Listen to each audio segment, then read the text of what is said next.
the work is kind of complex.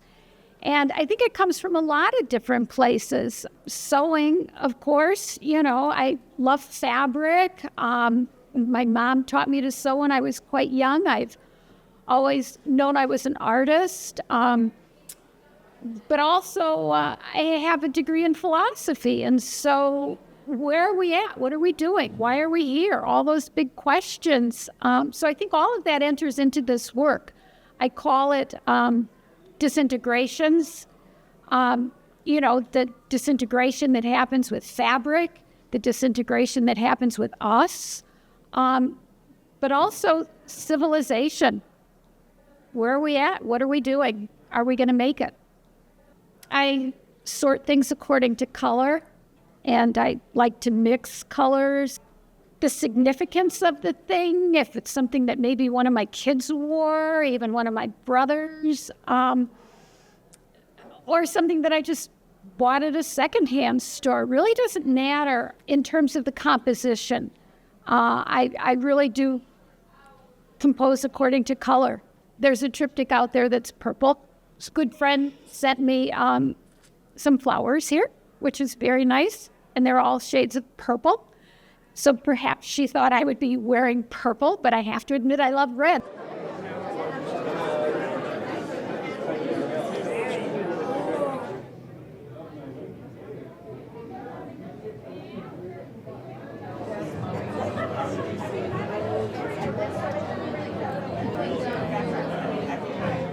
Well, I started, you could say, at the front end of archives as a researcher when I was in graduate school, and I was handling 19th century photography albums, and I just realized how truly magical it was to get my hands on these really old things that people made. It was the wet plate collodion photography, the earliest reduplicative photography, which is the precursor to our modern photography of the mid-1860s. And it was just magical. When I finished that degree, I just wanted to keep working with things in my hands as well as thinking about them in my brain. I started a photography discussion group here in Madison with a number of very serious photographers. My mentor suggested having Mark come to the group and be a member.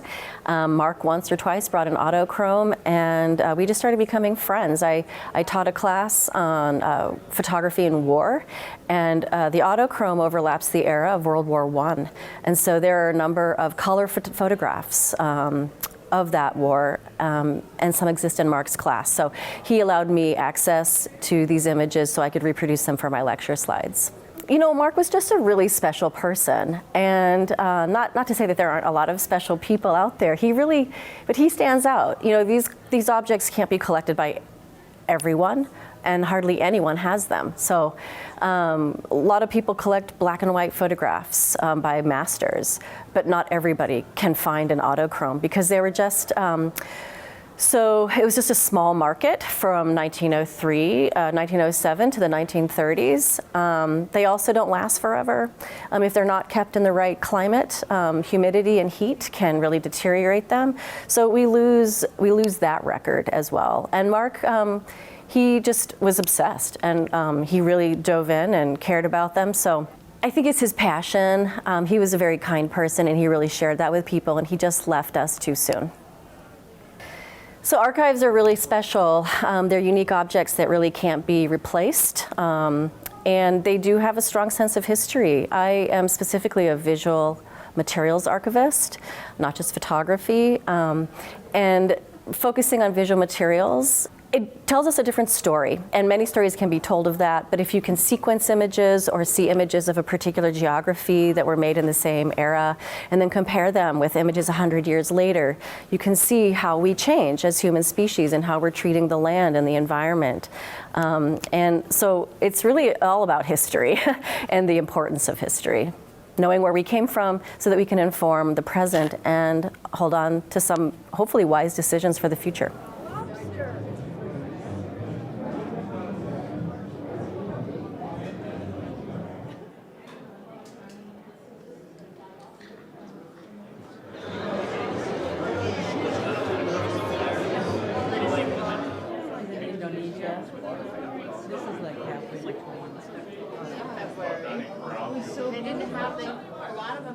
First became interested in photography in 9th grade in high school. I photographed for my high school newspaper and had access to a darkroom, so I've been doing it a long time. It's just important to know the legacy of the medium you're interested in. There's been a lot done in a given field before you ever came along. Artists are taught art history. Photographers should be aware of the rich legacy that happened before they began making photographs. So many photographers rejected color because it was used in advertising and it was used to sell things. And it was difficult to do color photography in the early days and costly, expensive. And so the only good practitioners of color in the early days were people that had the money and technical ability to make these difficult photographs. It became for too many decades associated just with commerce and selling things and advertising. And advertising to a lot of photographers was a dirty word. And when autochromes were being made, you weren't walking into people's homes or studios and seeing autochromes. They were hard to see. They were in boxes, right? Because they were transparency. So you didn't see them on someone's wall, or you did start to see them in the National Geographic reproduced, but this was a hidden part of photography in a lot of ways. And the time color eventually was no longer hidden was when we had Kodachrome. I showed that Edward Steichen photograph, a portrait of a woman with a copper bowl. I agree with other people that have called it a masterpiece, and it is a masterpiece of early color photography.